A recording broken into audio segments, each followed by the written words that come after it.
Godina addaa saba Oromoo Walloo aanaa Jillee Dhummuggaa irratti guyyaa kaleessaa Ammajii 3 bara 2024 lola humnoonni finxaaleeyyii faannoo bananiin uummatarraa namoonni nagaa ajjeefamuu fi kaan immoo madaa'uu jiraattonni himan. Lolli kun hanga har'a guyyaatti itti fufee jiraachuu jiraattonni himan. Humnoonni faannoo kaleessa uummatarratti lola banuun hanga guyyaa kanatti namoota 6 ajjeesuu jiraattonni garasii himan. Ta'us lolli itti fufee waan jiruuf lakkoofsi namoota ajjeefamanii dabaluu waan maluuf kan ajjeefamee fi madaa'e lakkoofsaan murteessuu hin dandeenyus jedhan. Aanaa Jillee Dhummuggaa kallattii Amaan Gabayaa fi Mul'awoo jedhamuun lolli itti banamuu jiraattonni himan. Diingoo Umar Shah, Abdallaa Hassan, Aliyyi Mohammed, Hassan Sayyidii fi Mohammed Yaadalii warra ajjeefamanii maqaan arganne keessaati. Gamtaan Afrikaa Itoophiyaa fi Soomaaliyaan gocha dubbii hammeessurraa akka of qaban gaafate. Gamtaan Afrikaa waliigaltee Itoophiyaa fi Somaalilaandiin tolfatan hordofee muddama Soomaaliyaa fi Itoophiyaa gidduutti cime akka tasgabbaa'u gaafate. Gamtichi Somaalilaandii naannoo Somaalee jechuunis ibsa. Waliigaltee wal hubannoo Itoophiyaa fi Somaalilaandii gidduutti mallattaa'e hordofee muddama uumameetti dhiyeenyaan hordofaa jiraachuu hoogganaan Komishinii Gamtaa Afrikaa Muusaa Faakii Mahammad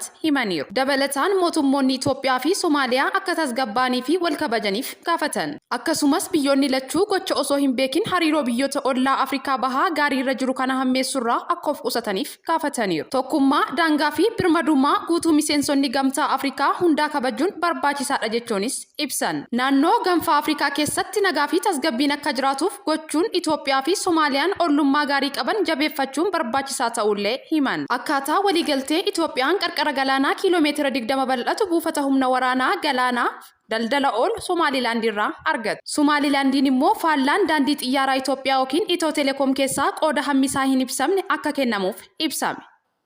Dabalataan Itoophiyaan adeemsa keessa qorannoo erga taasistee booda akka beekamtii kennituuf walii galaniiru. Ameerikaan muddama Gaanfa Afrikaatti dabalaa jiruun yaadda'uu ibsiti. Waliigaltee Itoophiyaa fi Somaalilaandii raawwataniin muddama dhalate hordofee Ameerikaan yaaddoo jabaa ibsate. Waliigaltee ulaa galaanaa ishee argamsiisuun Itoophiyaan bulchiinsa beekamtii idil addunyaa hin qabne waliin erga taasiftee booda biyyoonni lixaa birmadummaa Soomaaliyaa akka kabajan gaafataniiru. Yuunaayitid Isteet birmadummaa fi kabaja daangaa Riippaabilika Federaalaa Soomaaliyaa kan bara 1960f beekamtii kenniti jedhan dubbii himaan ministeera dhimma alaa Ameerikaa Maatiiw Miilar. Kanaan dura Gamtaan Awurooppaa, Liigiin Arabaa akkasumas Masriin birmadummaa Soomaaliyaa akka kabajamu gaafataniiru. Lammiileen biyya alaa sanada jireenya isaanii seera qabeessa akka taasisan gaafatame.